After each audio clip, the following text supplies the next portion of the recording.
சாமியார் ஆமா இவர் எங்கிருந்து வருகிறார் என்னாட்ட சேர்ந்தவர் அப்படி உனக்கு விளக்கம் தெரிவதா ஒண்ணும் தெரியல உனக்கு பார்க்க பாருது எப்படி தெரியுது சாமியார் எப்படி பஞ்சத்துக்கு வந்த சாமியார் வரலாம் பரம்பரையா சாமியார் இருக்கிறான் இல்லையா என்ன பார்த்தா உனக்கு எப்படி தெரியுது பரம்பரை சாமியார் மேல போதா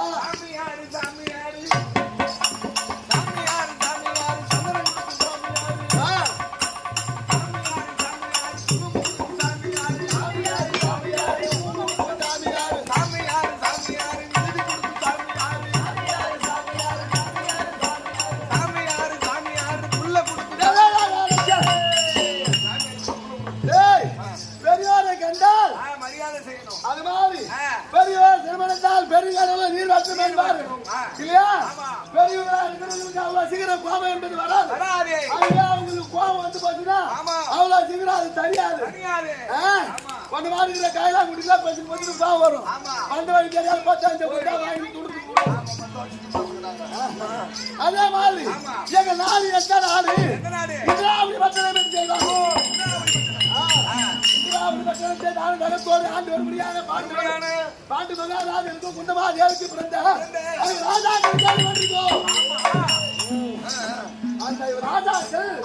அந்த ராஜாக்களிலேயே நடுநிலை நாயகனா திகழ முடியாது முன்னிலை பின்னழகி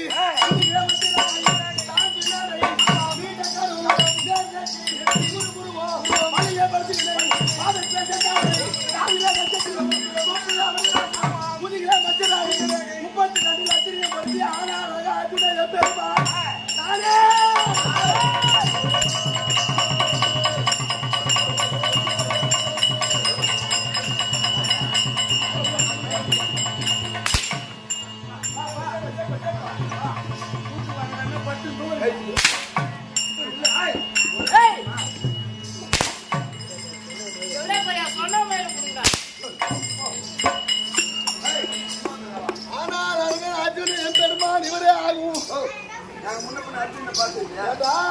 அம்மனுக்கு கல்யாணம் நடந்தது கல்யாணம் நடக்கும்போது 32 நடுவே உடையவர் அந்த அர்ஜுனன் நீங்க ஏதோ ஒரு வீட்டுல குழம்பு வாங்கி படித்தோரில் நின்று சாப்பிடுற பண்டாரம் போடுகிற அர்ஜுனனா என்னடா உனக்கு இவ்வளவு கோவம் வருது ஐயா அர்ஜுனன் என்ன பார்த்திருக்கேன் நான் தான் அர்ஜுனன் டேய் நான் தான் அர்ஜுனன் எந்த அர்ஜுனன்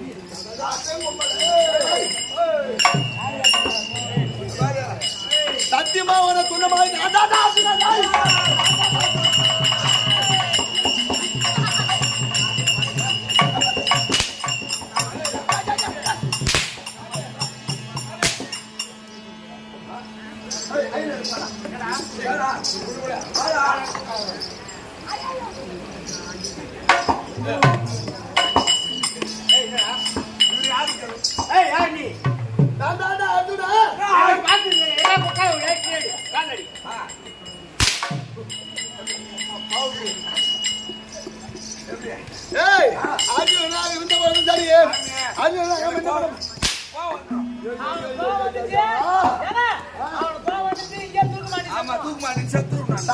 சாபத்துக்கு சாமியாருக்கும் கோபம் வந்ததுன்னா சபித்துடுவார் நீ சபித்தால் நான் சாப்பிட்டு விடுவேன் அம்மா பசியோட 2 இட்லி தான் என்ன சபித்துடுவாரு நீ சமைச்சா சாப்பிடுவா சமைக்கிறதுடா சாபம் கொடுத்துருவா சாமியார் கோபத்துக்கு ஆளாகாத என்ன சாபம் கொடுப்பா பெட்ட கைதியாக போக முடியாத சாபத்தை கொடுத்துரு ஐயோ இருக்கிற கேடா கைது போற என்னையே சேர்த்தும் அது மாதிரி அப்படி அது நாம இருந்த போது சரியே இப்ப பெற்ற உருவம் வந்த காரணம் யாரு நேற்று நினைச்சிலேயே அதோ இருக்க முடியாது ஒரு நாள் நினைச்சு பாஜக தேசத்திலே பிராமண உருவத்தோடு சென்று 10 அடி வீரம் கொண்டு வில்லை கொண்டு வந்து அந்த வில்லை பார்த்து பயந்தவர்கள் சில பேர் வில்லை பார்த்து பயந்து ஓடியவர்கள் சில பேர் அந்த வில்லை வளர்த்து மண்ணை மீது விழுந்தவர்கள் சில பேர் ஆனால் தைரியத்தோடு எனக்கு மாமனா விளங்க முடியாது யாரு கோவிந்தன் நமோ நாராயணன்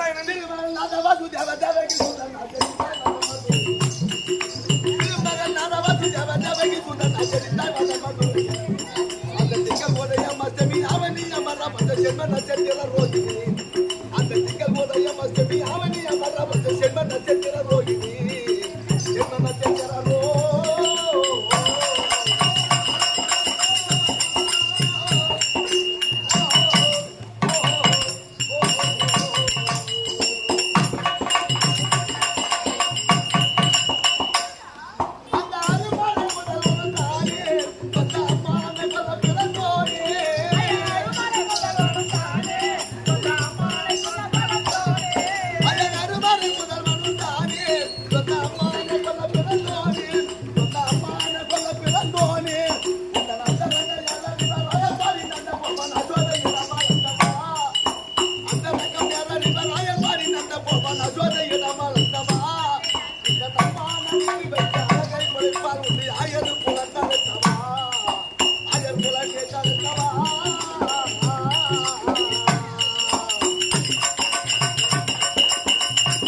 வீட்டுல இருக்கவும் அங்கே சென்று நாங்கள் ஒரு நல்ல பிச்சையை கொண்டு வந்திருக்கின்றோம் என்று சொன்ன உடனே என் தாயார் ஒரு வந்து ஏன் என்று பார்க்க நானும் பாஞ்சாலியும் மாலையும் தருமா நிற்கும்போது திரௌபதியை பச்சை என்று சொன்னீர்கள் அப்படி என்று கேட்டேன்.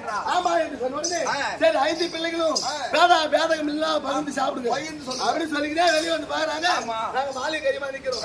உடனடியாக தாய் சொல்லை மிக்க மந்திரமில்லை, தாயை சேர்ந்தது கோயில் இல்லை, தந்தை சொல் மிக்க மந்திரமில்லை. அது மாதிரி பெரியவர்களுடைய வாயிலுமாக ஒரு வார்த்தை வந்து விட்டால் காரணம் இல்லாத அந்த வார்த்தை வராது. அது போல சரி ராஜாக்களும் இந்த திரௌபதா தேவி திருக்கல்யாணம் செய்து கொள்ளுங்க அப்படின்னு சொன்ன உடனே அதன் பிரகாரம் ராஜாக்கள் திரௌபதா தேவி திருக்கல்யாணம் செய்தோம். உடனடியாக போராட்டத்திலே அப்பா பாண்டவர்களே பெண்ணாக ஒரே பெண்ணாக இல்லையா சுந்தரன் உபசுந்தரன் சொல்ல முடியாது. இரண்டு அசுராக்கள்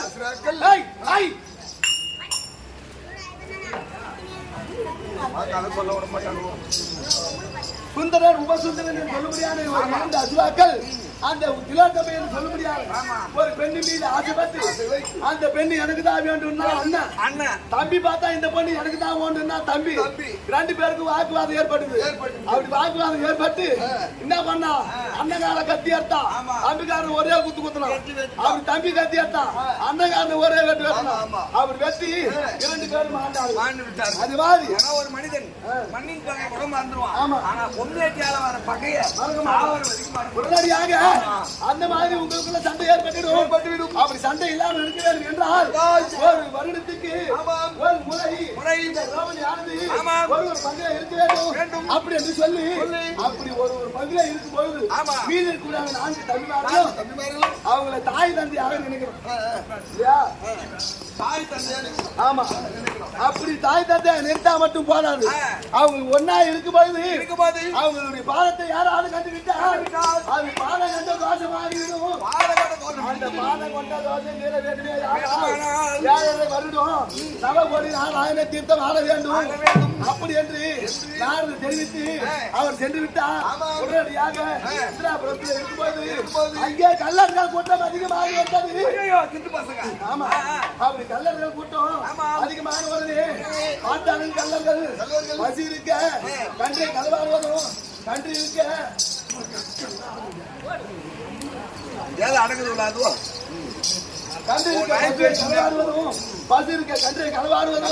இப்படியாக இருந்த உடனே பிராமணர் ஓடி வந்து என்னிடத்தில் முடியப்பட்ட உடனே அப்பா சற்று பாருங்கள், என் கருத்தில் ஆயுதம் கிடையாது, ஆயுத புத்தாக்கி சார்ந்து ஆயுதம் எடுத்துக்கொண்டு வந்து கல்லர்களை அடித்து உங்கள் துன்பத்தை தீர்க்கிறேன் அப்படின்னு நான் சொல்லி அங்கே இருந்து ஆயுத கிடங்களே சென்று ஆயுதங்களை ஒழித்து திரும்பும் பொழுது ஒரு சாதனத்து வழியாக என் அண்ணா தர்மராஜாவும் என் அழைக்க முடியாத திரௌபதா தேவியும் அமர்ந்து இருந்ததை இருவருடைய பாதத்தை நான் கண்டு விட்டேன். உடனடியாக அந்த ஆயுதங்களை எடுத்து சென்று கல்லறைகளை அனுப்பி விரட்டி பிராமணனுக்கு சூவாறு தந்து அதன் பிற்பாடு தமிழ் ஓடி வந்து அங்கே இருக்குது வானம் என்று பார்த்தேன். கடைசியில என்னுடைய தலையில நிறுத்திவிட்டார். இருக்க முடியாது, நீ திரௌபதா தேவி இருந்த பாதத்தை நான் கண்டுவிட்டேன். இந்த பாதம் கண்ட பாதம் தெரிய வேண்டும் அப்படி என்றால் வருடம் நான் நவகோடி நாராயண தீர்த்தம் ஆட போகின்றேன். அப்படியே அங்கே இருந்து புறப்பட்டு நேராக காசி மாநகரம் வந்தோம். அப்படி காசி மாநகரம் அடுத்து காசியில இருக்கக்கூடியான காசி விஸ்வநாதரையும் அந்த காசி கங்கா நதியில தலைமுறைக்கு சாமி எல்லாம் கோச்சிட்டு போறாங்க.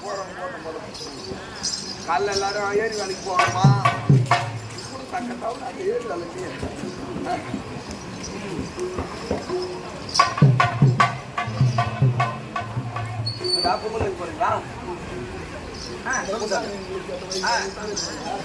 அத இருக்கும்படியான காசி கங்கா நதியில தாய்மொழிக்கு அங்க இருக்கும்படியான காசி விஸ்வநாதரை கண்டு விசாலாட்சி அம்மையார் கண்டு அவர் பாவத்திலே வணங்கி பாவத்தை அங்கே சுழட்டி அங்கே இருந்து நேரடியாக இருக்கும்படியான திருப்பதி சேத்திரம் திருப்பதி சேத்திரம் அந்த ஏழுமலையில் இருக்கக்கூடியான திரு வெங்கடாஜ தளபதியை கண்டு பாவத்தை சுழட்டி அங்கே இருந்து பண்டியாரிபுரம் பண்டியாரிபுரத்திலேயே ஒரு புண்டரிக பக்தன் என்று சொல்லும்படியான பக்தன் ஆனவன் அந்த பகவானை அதாவது செங்கல் மேலையிலே பாண்டுரங்க கடவுளாக வழிபாடு செய்து அவன் துதி புரிந்து கொண்டிருந்தார். அப்பேற்பட்ட பாண்டுரங்க கடவுளை பார்த்து பாதத்தை வீழ்ந்து வணங்கி என் பாவத்தை துளைத்து அங்கே இருந்து அப்படி காஞ்சி மாநகரம் அடுத்து காஞ்சி மாநகரத்தில் இருக்கக்கூடியான காஞ்சி காமாட்சி அம்மையரை பணிந்து என் பாவத்தை துளைத்து அங்கே இருந்து நேரடியாக திருவண்ணாமலை எடுத்தோம். அண்ணாமலை எடுத்து திரு அண்ணாமலையாரையும் உண்ணாமலை அம்மையாரையும் கண்டு அவர் பாவத்தை வணங்கி என் பாவத்தை அங்கே குலைத்து அங்கே இருந்து திருக்கோவில் நடத்தோம். திருக்கோவில் நடத்தி அங்கே இருக்கும்படியான எனது மாமனார் வரும்படியான உலகம் வந்த பெருமாள் அவர் பாதஜாக கண்டு என் பாவத்தை குலைத்து அதுக்கே இருந்து ஆதி திருவரங்கம் நடத்தோம். ஆதி திருவரங்கம் நடத்தி அங்கே இருக்கும்படியான அரங்கநாத சுவாமி என்று சொல்லும்படியான பகவானை வழிபாடு செய்து அங்கே இருந்து நேரடியாக தென்பெண்ணை ஆற்றை கடந்து தில்லை சிதம்பரம் தில்லை சிதம்பரம் அடுத்து அங்கே இருக்கும்படியான தில்லை நடராஜனையும் தில்லமா கோவிந்தனையும் அவருடைய பாவத்தை பணிந்து என் பாவத்தை அங்கே துளைத்து அங்கே இருந்து பகிரத நதி பகிரத நதி என்று சொல்லக்கூடிய நதியிலே தலை முழுகி இப்பொழுது இவர் எங்கே பாய்கின்றார்?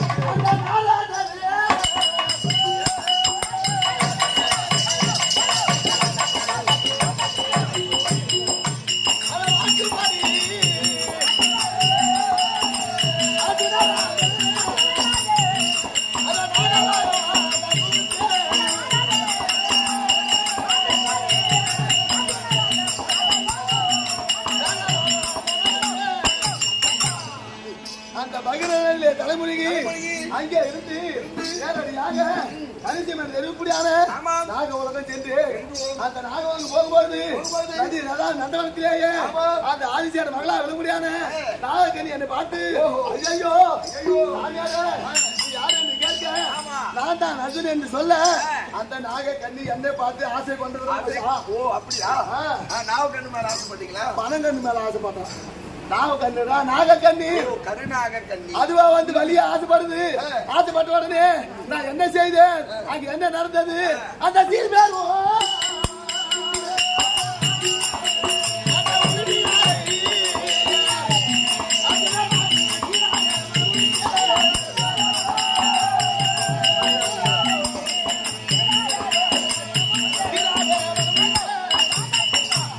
நாகக்கண்ணியாகப்பட்டது. ஐயா சுவாமி நீங்கள் எப்பொழுது வருவீர் அப்படி என்று எதிர்பார்த்து கொண்டிருந்தேன் அப்படி என்று சொல்லி தந்தையாவில் முடியான ஆதிசேரத்தை கொண்டு போய் நிறுத்தின உடனே அந்த ஆதிசேரனை பார்த்து எனக்கும் நாகக்கண்ணிக்கும் கல்யாணம் செய்து வைத்தாரா கண்டு அந்த கல்யாணம் செய்து அங்க என்ன நடந்தது அந்த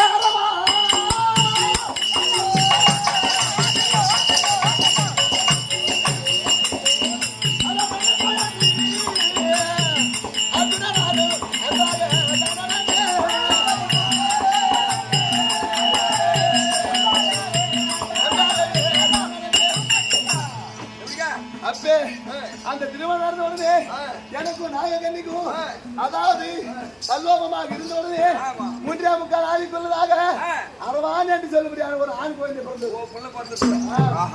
அந்த பிள்ளைக்கு அரவான் அப்படின்னு பேரு கொடுத்து அதன் பிறகு அங்கே இருந்து அந்த தெற்கு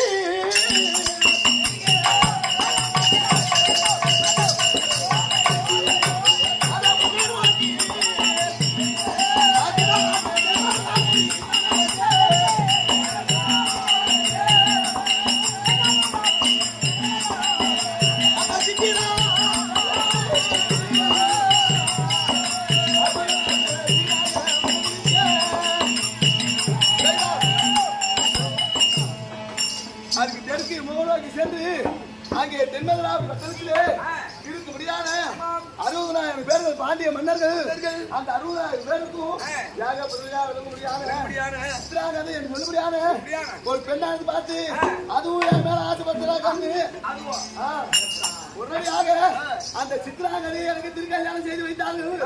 அங்கே இதான் நடந்தது. அந்த பாப்போது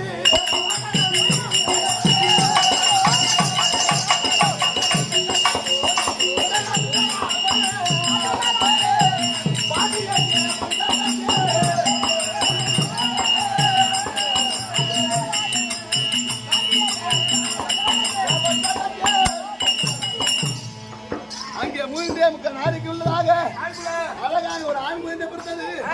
அப்படி ஆண் குழந்தை பிறந்த உடனே அதுக்கு பப்புரு வாகனம் என்ற பெயரை வகித்து அந்த பாண்டிய மன்னர் பார்த்தார்கள். அப்பா அர்ஜுனா, எங்களுக்கு ஆண் குழந்தை என்பது இல்லாத இருக்குது. அதனால வேண்டி இந்த பிள்ளையை எங்களுக்காக நீ பரிசாக கொடுக்கணும் அப்படி கேட்டவங்க அந்த பிள்ளை அங்கே விட்டுட்டாங்க. இப்ப அங்கே விடுத்து நேராக எங்க போற அந்த வடக்கு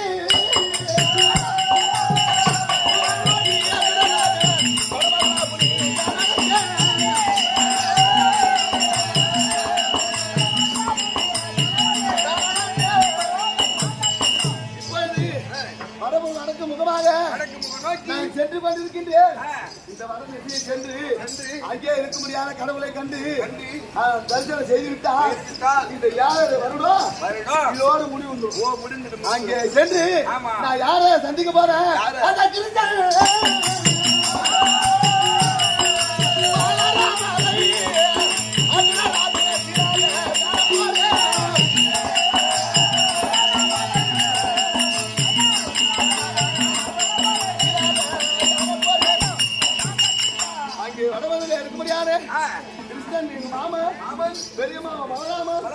இவர்களை எல்லாம் கண்டு அவங்க பாத சேவை கண்டு விட்டேன்.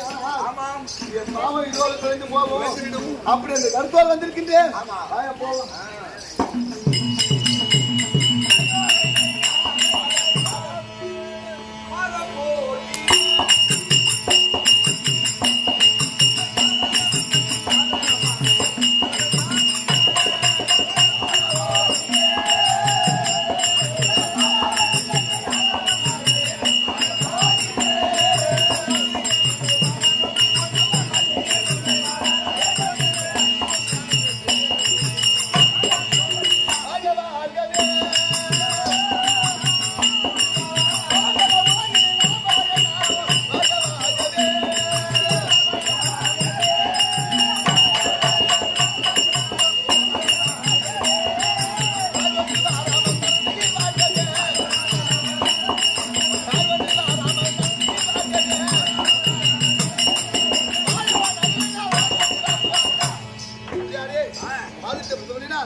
இருக்க முடியாது.